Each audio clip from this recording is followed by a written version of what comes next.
The crystal glass in my hand trembled slightly as Devon, my husband, stood up in the glow of the chandelier-lit room. He adjusted his tie like he was about to step into a board meeting, not a dinner celebrating 12 years of marriage. "Thank you to all our friends and colleagues for being here," he said clearly and confidently. "Alexis and I have been on a long journey together." I smiled, the kind of smile any wife would wear in that moment. But inside something cracked. Devon's gaze swept past me too quickly, like a checkbox he had to tick. And that smile, polite to the point of being fake, was the same one he used for top clients.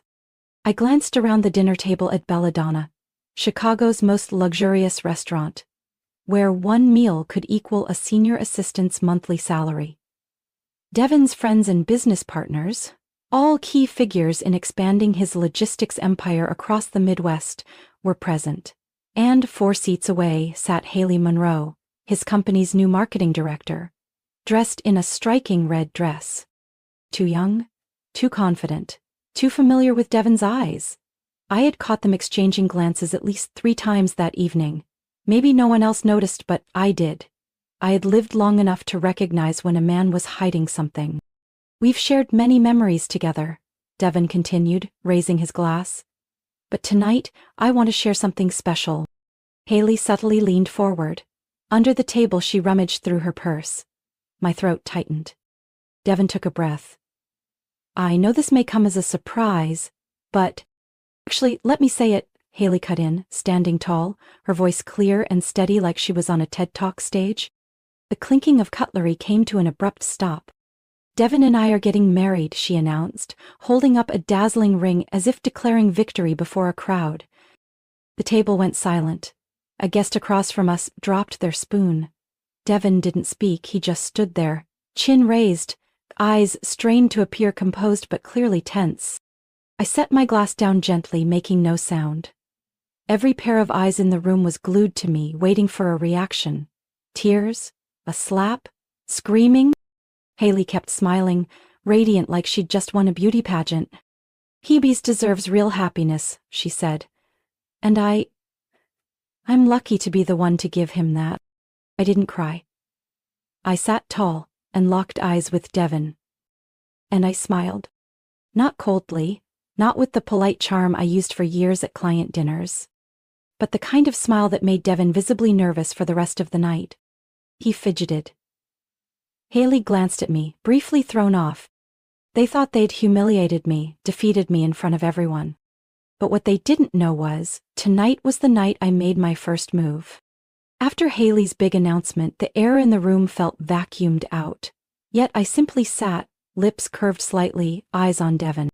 He tugged at his tie, scanning the room like he couldn't process my response, or rather the lack of one. No tears, no rage, no pleading. I picked up my glass and tapped it lightly. "Congratulations," I said, my voice even and cold. Haley hesitated. Devon tilted his head, trying to guess my next move. 45 minutes later, the dinner ended. Devon and Haley left in a pre-booked car. I didn't watch them go. I walked out, but not home. I went to the office. LeConte Tower stood tall in downtown Cleveland, Ohio.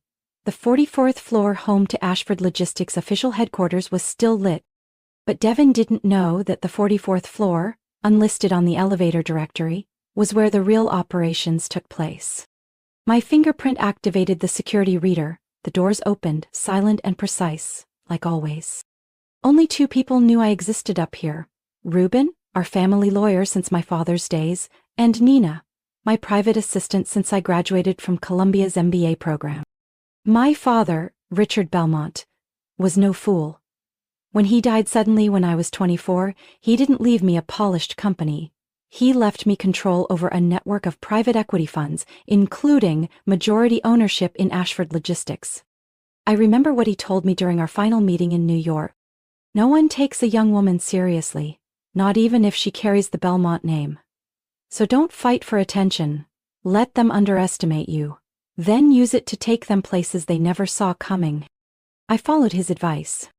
When Devon applied for the COO position at a budding logistics firm, I was the one who approved his file.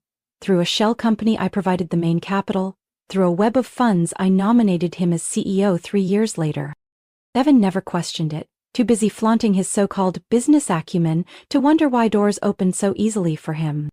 And I, the silent wife at his side, knew exactly what game I was playing.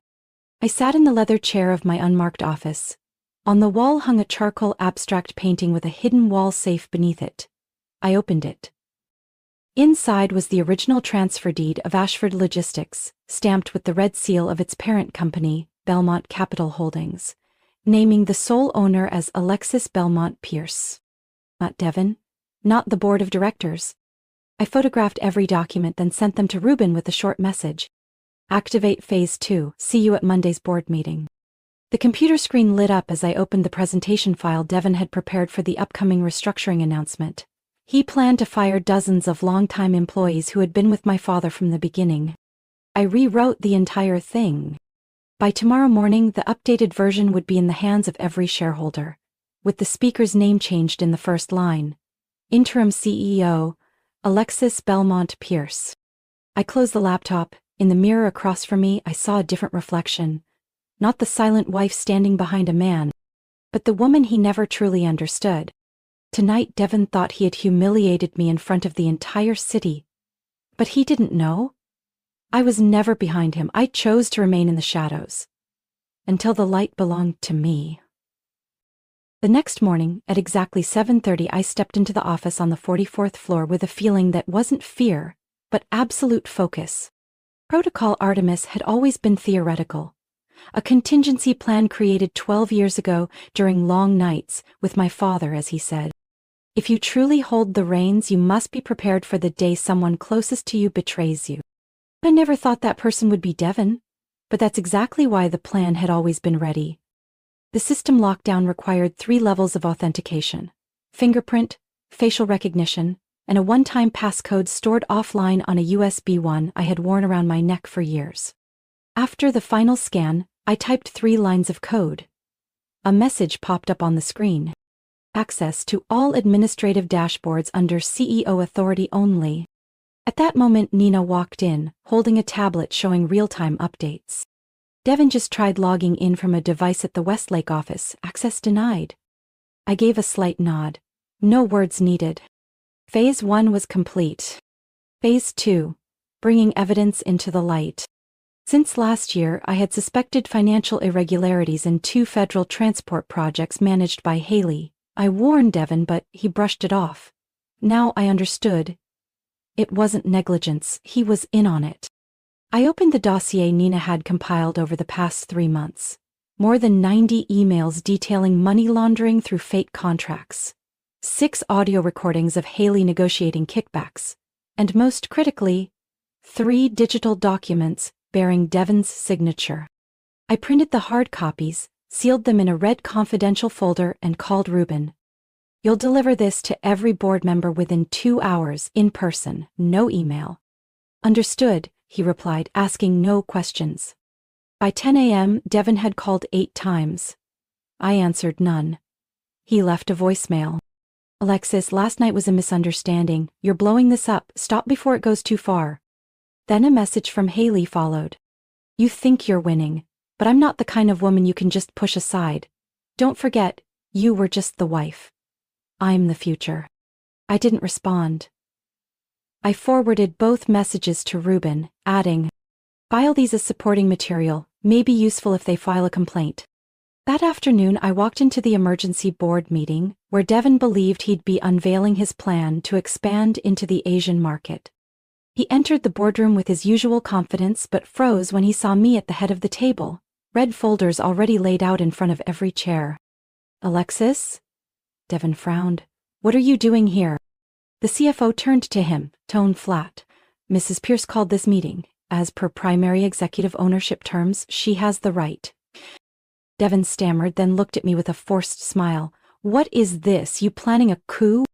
I didn't answer. I opened my folder and slid it toward Mr. Scott, the chairman. Please turn to page 13. You'll find full audio, documentation, and financial breakdowns. No one spoke for 5 minutes, just the sound of flipping pages and growing tension. Haley wasn't present, but her name appeared in every document. Finally, Mr. Scott cleared his throat and looked at Devon. "Mr. Marcus, we'll need a formal written explanation within 24 hours. Devon stood, face pale. He looked at me but didn't dare say my name. I rose and gathered my files. "This meeting is adjourned. I have a full schedule next week. As acting CEO of Ashford Logistics, I recommend we begin a full audit of all contracts from the past 6 months." I walked out, hearing the murmurs behind me. What just happened? Who is she really? And this was only the beginning. 3 weeks after I activated Protocol Artemis, the annual shareholder meeting of Ashford Logistics took place at the Langston Grand Hotel, 37th floor.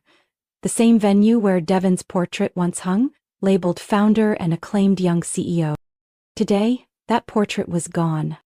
I arrived 15 minutes before the opening, a simple gray suit, low ponytail, no heavy makeup. But my gaze had changed. No longer the wife behind a betrayer. Now, the woman reclaiming what had always been hers. The main hall glowed under chandeliers and internal broadcast cameras. Over 80 shareholders filled the rows. Most of them people who never knew who I was, or once assumed I was just the wife. At exactly 9 a.m., Devon stepped up to the podium. Tie crooked, eyes sunken, but still trying to steady his voice. "Good morning, everyone. Thank you for being here today. I know there have been misunderstandings and internal disruptions recently, but I'm here to reaffirm my leadership and the future direction of Ashford." A few polite claps echoed, mostly from smaller shareholders who hadn't yet caught up with the news. I didn't stand immediately. I waited for Devon to finish presenting his doctored financial report, full of colorful graphs hiding a $3.8 million loss from the Midwest Regional Project. Just as he was about to move on to restructuring strategies, I stepped onto the stage, calm, without any need for introduction. "If I may interrupt." Devon froze. "Alexis? This isn't the time." "I'm Alexis Belmont Pierce," I said clearly into the microphone. "Legal owner of 64.3% of Ashford Logistics." Silence fell across the room. Devon stammered. What are you talking about?" I nodded to the technician by the projector. The massive LED screen lit up, displaying the company's legal structure chart. Ownership level, Belmont Estate Holdings. Chair, Alexis Belmont Pierce. Executive level, Devon Pierce. Interim CEO, previously suspended. A wave of murmurs rippled through the room. I continued. Devon Pierce was appointed CEO 14 years ago under a family asset management agreement, with powers strictly limited by legacy protection clauses. He was never authorized to transfer shares, approve projects over $500,000, or appoint senior staff without my written consent. I turned to the board. "I have sufficient evidence proving these clauses have been repeatedly violated over the past 3 years." An older board member spoke up. "We were never informed that you were behind the entire structure." "I never needed a title," I replied. "I needed safety, until safety no longer existed." I clicked the next slide. The screen shifted to a series of emails, coded exchanges between Devon and Victoria Hale. Victoria wasn't in the room, but her image was crystal clear, wearing a deep red dress, attending a party in Miami, holding a champagne glass and smiling as she dangled a USB drive containing internal project files. I paused to let the audience absorb the image, then spoke. She was a mid-level project assistant, no clearance for classified documents, and yet she obtained full data on the north-south logistics route, stole client information and leaked it to our competitor's Southern Cross Shipping, where she now serves as the newly appointed CCO. Devon's face went pale. Some shareholders stood up. One of them said aloud, "You call this a restructuring, Devon?" I concluded, as the legal owner and board-authorized acting executive, I hereby request the immediate suspension of all executive powers held by Devon Pierce, and launch an independent legal investigation with the support of Thompson and Lee law offices. I looked directly into the internal broadcast camera. And if Victoria Hale is watching this session, I only have one thing to say. Reputation can be painted over, but the truth will show. Applause erupted, not out of celebration but shock. Devon lowered his head, fists clenched. He had nothing left to say. I stepped off the stage. No need to look back. Within 24 hours of the shareholder meeting, an internal statement was released by the board. Devin Pierce was suspended as CEO. Victoria Hale was under investigation for ethical misconduct and corporate data breaches. It all happened swiftly, almost ruthlessly, but no one could claim it was unjust. Devin was ordered to vacate the premises within 4 hours. He exited Ashford Logistics headquarters under the indifferent stares of the very employees who used to flatter him. His access badge was deactivated. Every internal system account, from email to approval portals, had been locked out by Protocol Artemis. I still remember the image of Devin in the lobby, furiously calling, only to get no answer. No assistant, no lawyer, no Victoria by his side. The black BMW he'd driven for 10 years? Company owned. The penthouse at Riverside Heights, registered to Belmont Estate under trustee control. His personal expense accounts? Already secured behind dual authorization protocols he never bothered to learn, thinking he was too clever to be caught. That same day, Thompson and Lee officially submitted a motion to freeze all assets held in Devin's name for 60 days, to support the investigation into willful financial manipulation. His personal accounts were frozen. Credit cards declined. The Patek Philippe watch he flaunted at conferences? Requested for return. Purchased with company funds. Without approval. As for Victoria, her fall was quieter, but far more toxic. She disappeared from social media right after the meeting. But 2 days later, the internal system of Southern Cross Shipping, where she had just assumed the CCO role, posted a termination notice citing unforeseen breach of confidentiality. They didn't wait for a verdict. 3 email threads and a single office surveillance clip were enough to reveal her true face to the entire industry. In logistics and transportation, reputation can't be bought with red lipstick or a tight dress. Victoria was blacklisted from every major industry association. Panel invitations vanished. Third-party contracts she used to broker cancelled without hesitation. No title, no income. And no more young CEO dream she once bragged about in that Forbes local interview 3 months ago. I didn't track them closely. But someone I know in corporate legal sent me a photo of Victoria dragging a suitcase out of a service department in Lower Manhattan after her card was declined. They used to think they held all the power, that I would stay silent forever, that a woman behind the curtain would never have the courage to step forward. Devin tried to contact me twice. Once by email, once by letter, both were returned. He even tried calling my mother, but she only replied with one sentence. She owes you nothing, and there's nothing left to say. I didn't celebrate their downfall, but I didn't pity them either. What Devin and Victoria traded away for a few flashy years was their dignity and trust. Once you lose those, everything else is just smoke. On Monday morning at 8:30 a.m. I walked into Ashford Logistics headquarters for the first time as what I had never publicly claimed to be, CEO and legal owner of Ashford Holdings. No longer Devin's shadow. No longer the soft-spoken wife at dinner tables quietly swallowing insults. I stepped into the lobby in an ivory suit, hair pinned back, my expression so composed it made even those who knew the truth hesitate. The head of communications, the one who once leaked internal files to Victoria, lowered his head the moment he saw me. The accounting manager, who had allowed Devin to use company funds for personal expenses, fumbled to greet me like he was facing an auditor. I didn't smile. I didn't nod. I just walked straight ahead. 30 minutes later, in the 15th floor conference room, the official announcement was broadcast live to every branch nationwide. I stood at the podium and looked straight into the camera. Good morning, I'm Alexis Pierce, and this might be the first time you hear my name as a leader, but the truth is I've been running Ashford Holdings for 14 years, under the internal name Artemis Trust. No applause, no one dared speak, but out of the 15 people in the room, not one looked away. I continued, my voice steady. I stayed silent to protect stability, but what just happened proves that silence only empowers the wrong people. Starting today, Ashford enters a new era.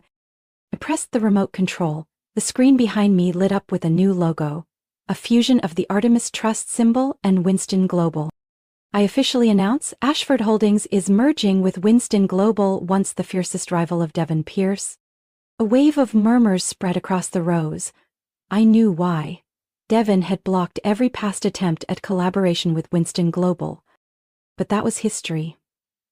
Back then, Devin still had a title. Now, He didn't even have clearance to enter the building. I looked up. This merger isn't just about finance, it's about leadership philosophy.